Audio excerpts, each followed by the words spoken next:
The issue of health has become a very concerning matter. I mean, we have people working so hard, trying to make a living, trying to create generational wealth, just trying to gather as much resources as possible. But then there's not enough time to live a healthy life to help maintain the resources that they have. So we have people visiting, running in and out of hospitals, running out and in of hospitals. We have people that are dealing with diseases, dealing with so much health complications just because one, there's no time to go to the hospital. Two, there's no time to do the things that will keep you healthy. Three, you don't even know that some things that you do affect your health. So you are just living and expecting that your body would do a magic, adjust to your daily schedules and just work perfectly, but it doesn't work like that. Yesterday my a couple of friends were at my place yesterday.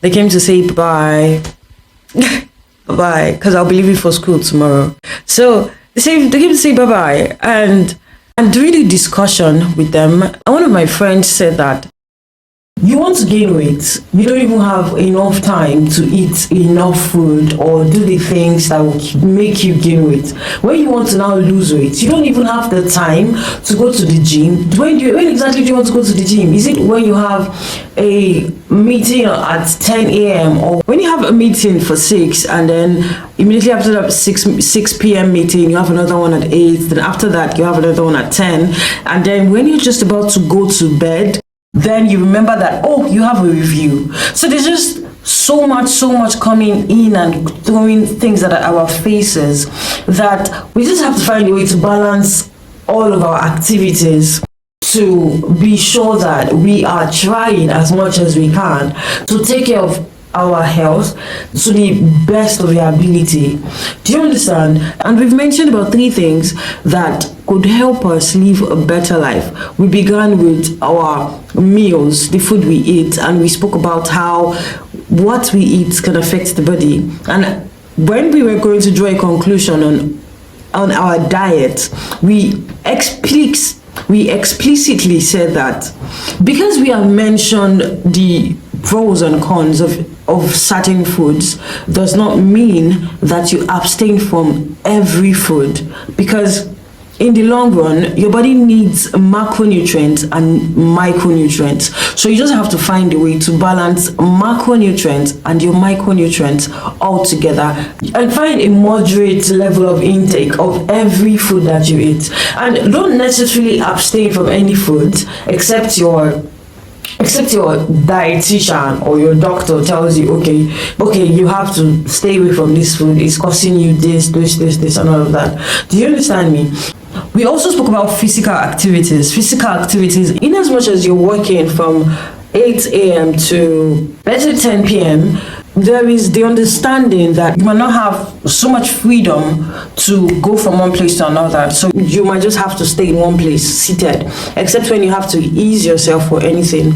But we spoke about how while you're working, you could just regulate between standing up and sitting down. That alone helps your blood flow better in your body. So you are not just seated for like 5 hours straight. Regulate it. You are, let's say, seated for 4 hours. 4 hours is a long time, but you're seated for about 4 hours and then you get up, stand for 30 minutes, then sit back. So as little as 30 minutes is, it's going to still help the body. So there's an understanding of having so much to do and really finding it difficult to walk around. So we are being really factual because we know that not everybody has that luxury of time. So you can just regulate between sitting down and standing up. And then there's this Dexter. Okay, so the way the table is, it's like a workspace, like a table, yeah? It can be elevated to a standing level and also to a sitting level. So if you have the money but you don't have the time, you can get a table like that, so you can just stand and sit. Standing does not just assist the blood flow in your body, but it also helps you function properly. So you are seated for so long, there's a probability of you becoming slow over time, losing focus over time. But standing helps you to focus all of your energy on what you are doing. Do you understand? So standing also helps your productivity. Do you understand? So that's that about physical activities. Then we spoke about rest last week.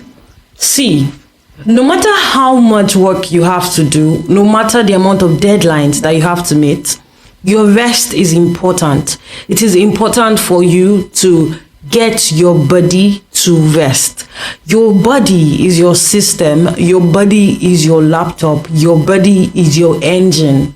And if you do not get the vitals to rest, your blood pressure will skyrocket.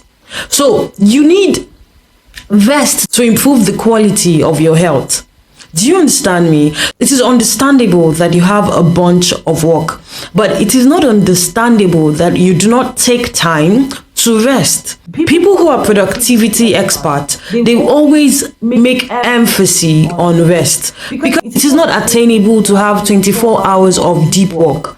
It's not possible. And for you to attain a level of deep work, you need your brain to have rested so that it can be more active for the work ahead of you, for the task ahead of you. There's a level at which just taking out 6 hours a day for sleep, if we're being very honest with ourselves, we know that we do not do 24 hours of deep work. We do not even do 18 hours of deep work every day. We know that. So why do we now deprive ourselves of having enough rest? Like, why do we do that?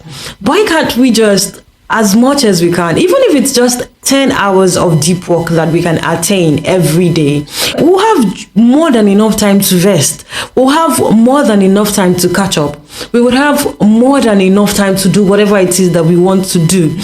So all we need to work on is how to be more productive with the remaining 18 hours that we have in a day to do whatever it is that we want to do. So 6 hours of sleep, take it.